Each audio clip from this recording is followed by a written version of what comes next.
Political violence is a sign of a deep and corrosive sickness in any society. But in America today, the problem is just not political violence in the abstract.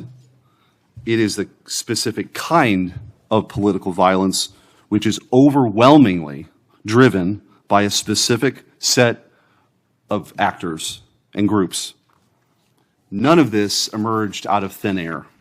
Over the past week, leaders from across the political spectrum have come out and forcefully condemned Charlie's murder and political violence more broadly.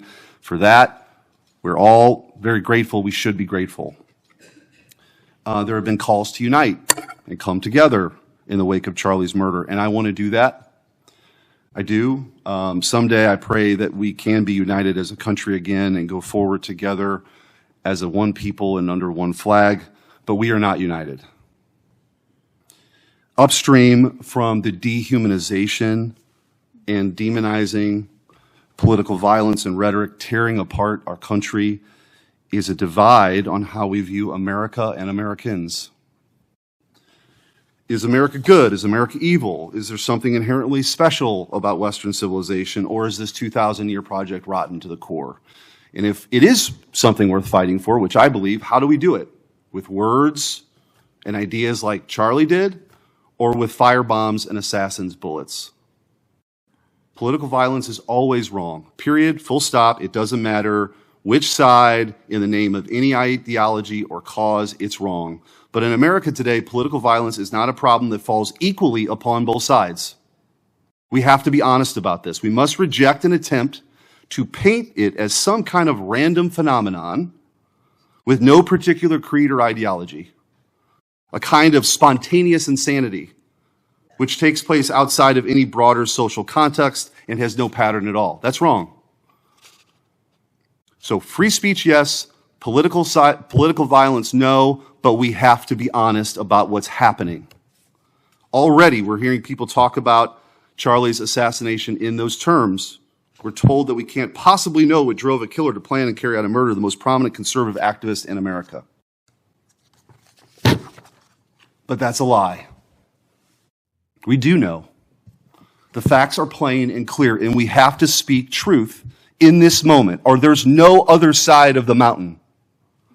The vast majority of Americans are against political violence, but there is a vocal, active minority that encourages and celebrates it, and that minority is overwhelmingly on the left. Just last week, a YouGov poll found that a full 25% of those people who describe themselves as very liberal say it can be justified for citizens to use violence to achieve political goals. Less than 3% of very conservative Americans say the same. That's too many. That is 3% too many. But we are lying if we think that this is a both sides thing. It's not. We have to confront it. And you're going to have an important job of rooting out these terrorists. This is an ideology that runs very deep. The numbers are virtually identical to the ones I just noted when it comes to whether or not it's okay to celebrate the deaths of people whom we disagree with. And while large majorities in both parties were opposed to celebrating political violence, Democrats overall were nearly twice as likely as Republicans to believe that it is usually or always acceptable to celebrate the death of a public figure they oppose. What in the hell is going on? Earlier this year, a poll found that more than 55% of people on the left believed that it would be at least somewhat justified to murder Donald Trump. These are not just some abstractions on a page. These are our fellow citizens. How can we come together with people who believe these things?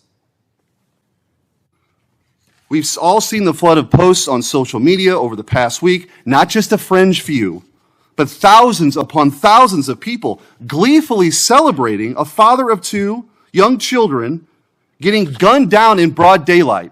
I wish I wouldn't have seen that video. I wish my kids would not have seen that video. Blue Sky, the left-wing alternative to X, was so overwhelmed with these posts that the platform was forced to issue a statement warning its users to stop glorifying the murder. And it wasn't just random social media trolls. It was journalists, elite college professors, and even politicians, all but saying Charlie's assassination was justified because of what he thought, because of what he said.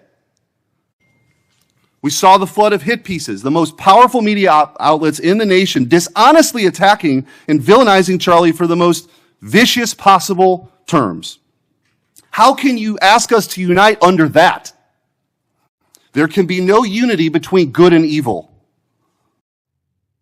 Somebody has to win this thing. And as a country, we have to absolutely reject it. And don't tell me it's both sides. It didn't happen in a vacuum. Over the past decade, we've seen an explosion of political violence, not just one-off lone wolf attacks, but organized, systemic political violence at a mass scale. It is not organic.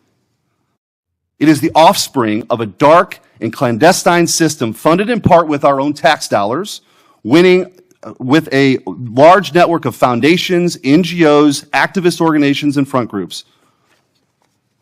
This system lurks behind every radical leftist movement in our nation today. The George Soros empire has financed a vast ecosystem of radicals, all working together, dropping off bricks at riots to unleash a tidal wave of violently anarchists on our streets and to prop it up in an army of researchers and experts and journalists and propagandists who downplay the political violence. What he's doing is serious.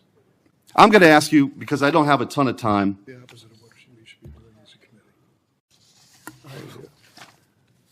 And I would point out, we've heard years of the left, their loudest voices calling anyone on the right extremist MAGA Republicans, fascists, Nazis, an existential threat to democracy.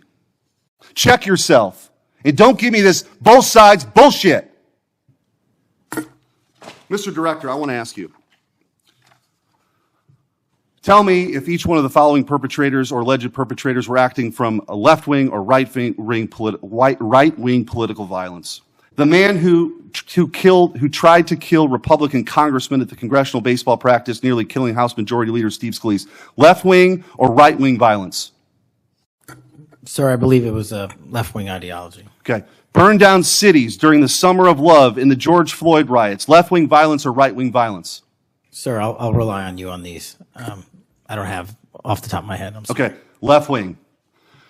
The Waukesha Christmas Parade massacre. Left-wing or right-wing violence? Left-wing.